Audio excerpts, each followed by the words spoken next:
हवा हैवी है, टेक्सास की नमी से भरी हुई। आप एक डिजर्टेड काउंटी रोड पर ड्राइविंग कर रहे हैं।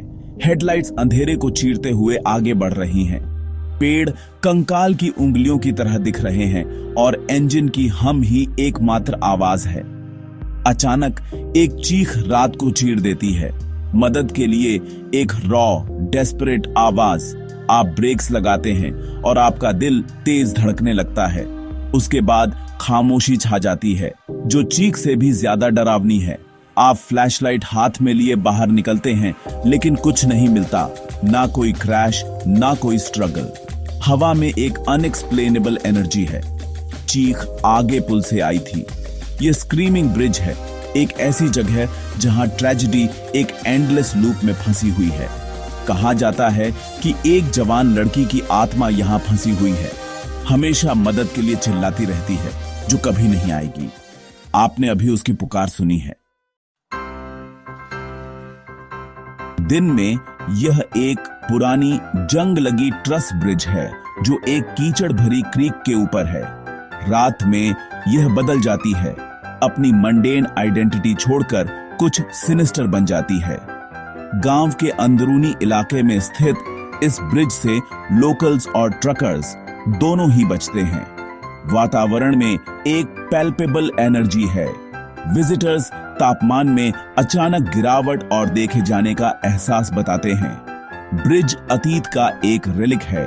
इसकी क्रीकिंग वुड रात की ईरी सिम्फनी को और बढ़ा देती है, लेकिन असली डर चीख है, एक जवान लड़की की तेज आवाज, इनएक्सप्लिकेबल और हॉन्टिंग।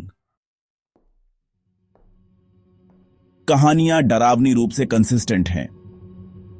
रे नाम के एक ट्रकर ने एक चीख सुनी, ब्रेक्स लगाए और कुछ नहीं मिला। ब्रिज के पास खड़ी एक कपल ने नीचे से एक चीख सुनी, ढूंढा और कोई नहीं मिला। विटनेसेस विजिबली शेकन होते हैं। अक्सर उसके बाद नाइटमेयर्स आते हैं। चीख को एक जवान महिला की आवाज के रूप में डिस्क्राइब किया जाता है, जो दर्द से भरी हुई है। लॉ एनफोर्समेंट को कई कॉल्स मिली हैं, लेकिन हर सर्च में कोई सबूत नहीं मिलता। ब्रिज अपने सीक्रेट्स को छुपाए रखती है। एक ऐसी ट्रेजेडी की गूंज है जिसे भुलाया नहीं जा सकता। हर गोस्ट स्टोरी की एक ओरिजिन होती है। 1980 के दशक में एक बारिश वाली रात में एक कार एक्सीडेंट के कारण एक जवान लड़की की दुखद मौत हो गई। गाड़ी से बाहर गिरकर वह नीचे क्रीक से मदद के लिए चिल्लाई। उसकी पुकार अनसुनी रह गई और वह डूब गई। इस घटना ने एक साइकिक इम्प्रिंट छोड़ दिया, जिसे हॉन्टिंग का स्रोत माना जाता है। चीखें एक रेजिडुअल हॉन्टिंग है, लड़की के अंतिम पलों को बार बार दोहराती है। Screaming bridge specific patterns follow करती है। चीखें आधी रात और 3 बजे के बीच आती है, विचिंग आवर। विटनेसेस एक जवान महिला की लंबी चीख को डिस्क्राइब करते हैं। चीख ब्रिज के सेंटर में सबसे तेज होती है। चीख को रिकॉर्ड करने के अटेम्प्ट्स फेल हो जाते हैं, जो एक साइकिक प्रोजेक्शन का सुझाव देता है। ब्रिज आपको एक मेमोरी का अनुभव करने के लिए मजबूर करती है, आपको ट्रेजेडी का विटनेस बनाती है। साइंस हॉन्टिंग के लिए एक्सप्लेनेशंस देती है। ब्रिज की स्ट्रक्चर से हवा गुजरने से चीख जैसी आवाज आ सकती है। मेटल का थर्मल एक्सपेंशन और कंट्रैक्शन तेज आवाजें पैदा कर सकता है। पानी के ऊपर से आवाज आने से चीख की क्लैरिटी समझाई जा सकती है। हालांकि ये थ्योरीज कई विटनेसेस के लिए अपर्याप्त हैं।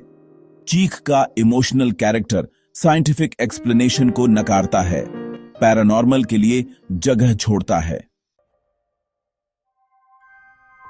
लोकल्स के ब्रिज के बारे में अनरिटन रूल्स हैं।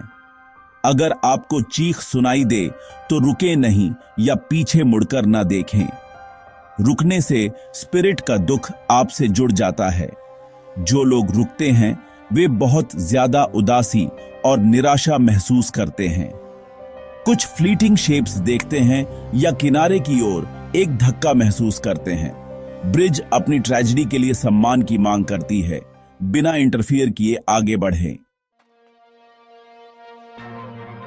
दिन में ब्रिज शांत होती है, अपने डार्क ट्रूथ को छुपाती है। रहस्य अनसुलझा रहता है, रेजिडुअल हॉन्टिंग या नेचुरल फिनोमेना। ब्रिज अपने सीक्रेट्स को छुपाए रखती है, टेरिफाइंग आई विटनेस अकाउंट से फ्यूल्ड। यह एक भयानक नाटक का स्टेज है जो हर रात खेला जाता है। लेजेंड बनी रहती है, टेक्सास फोकलोर का एक डार्क पीस। अगर आपको चीख सुनाई देती तो क्या आप आगे बढ़ते या रुकते, कहानी का हिस्सा बनने का रिस्क लेते?